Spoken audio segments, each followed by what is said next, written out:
Кеш жарық баршаңызға. Бүгін мен сіздерге жак-жакты мен қалай дайындаймын, соны көрсеткім келіп отыр. Ол үшін бізге 3 жұмыртқа керек.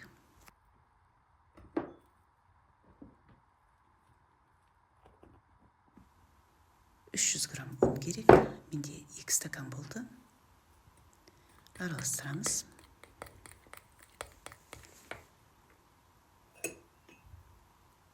Жарты шай қасық тұз керек. Және де жарты шай қасық ванилин керек.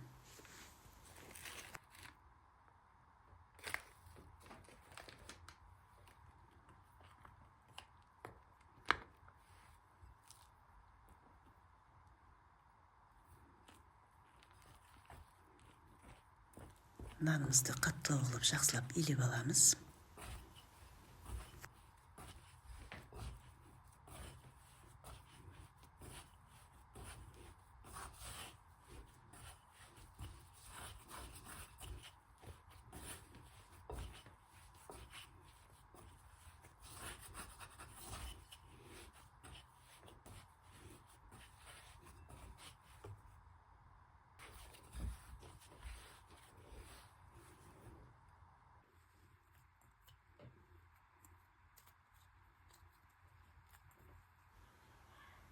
Қамырымызды илеп болдық, алып қоя тұрамыз.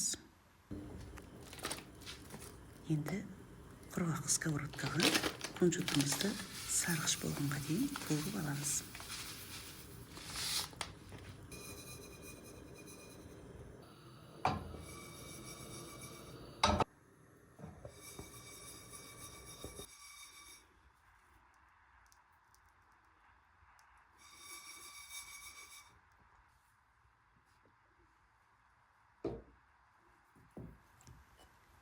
Нанымызды 3 бөлікке бөліп аламыз.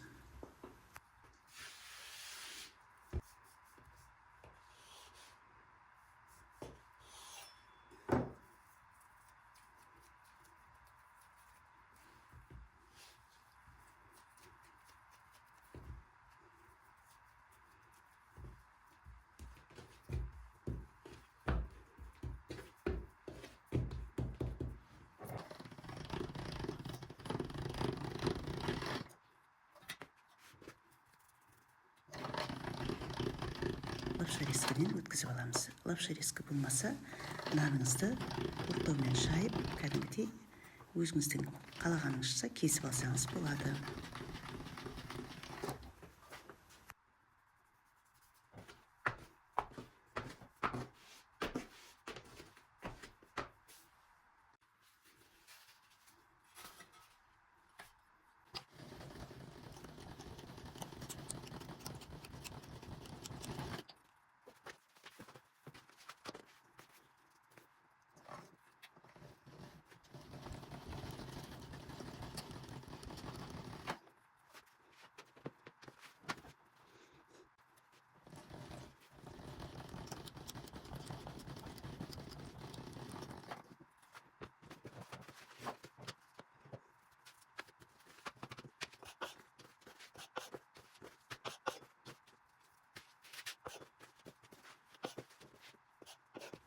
Лапшаның кесуіне ыңғайлы болу үшін осындай төрпішті қылып кесіп аламын.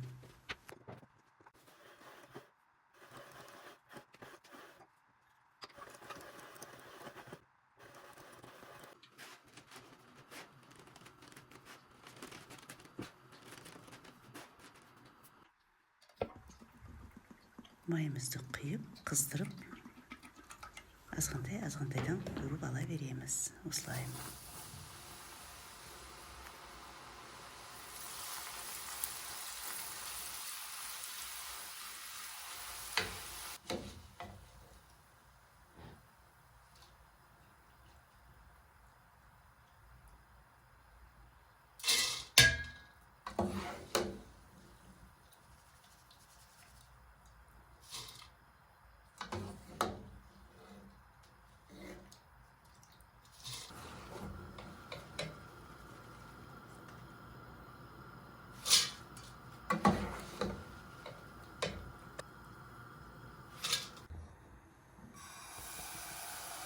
Табамызға медті қыздырып, сироп болғанға дейін азғантай қайнатамыз.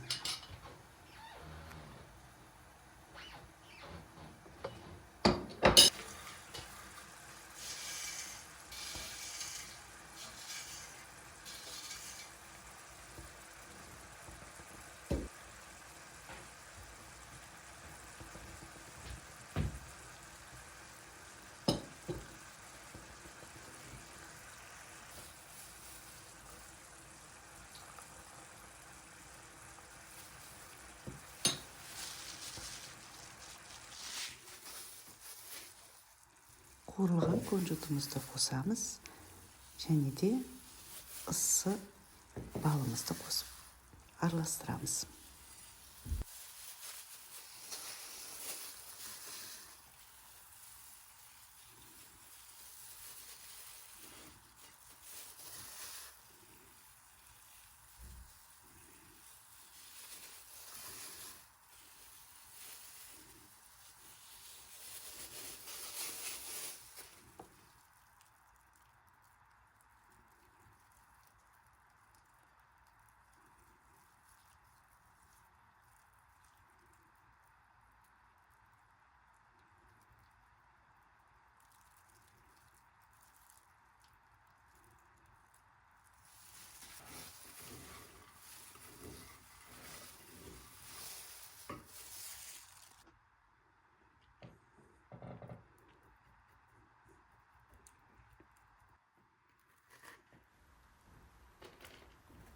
Чак-чагымыз суыған соң, осындай пищевой пленкаға аз-аздан бөліп орап қойсамыз да болады.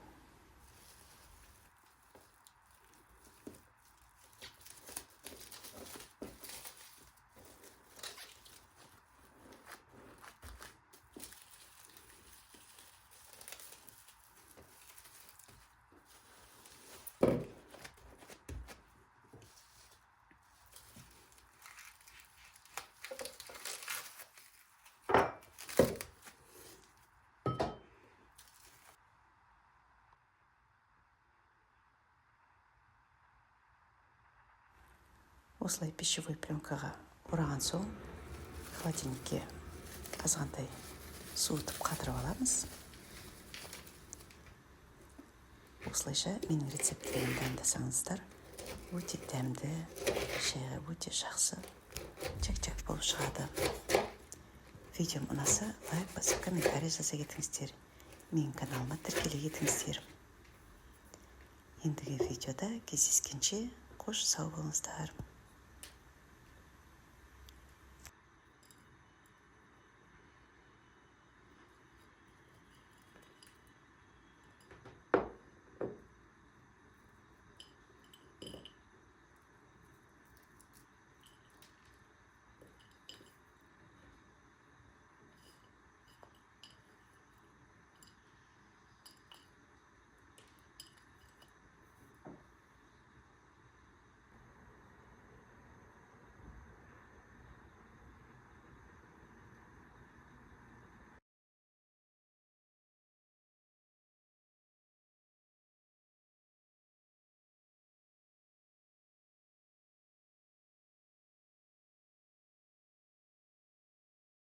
Мінекей чак-чагымыз суыды.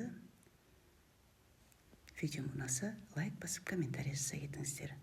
Ас болсын.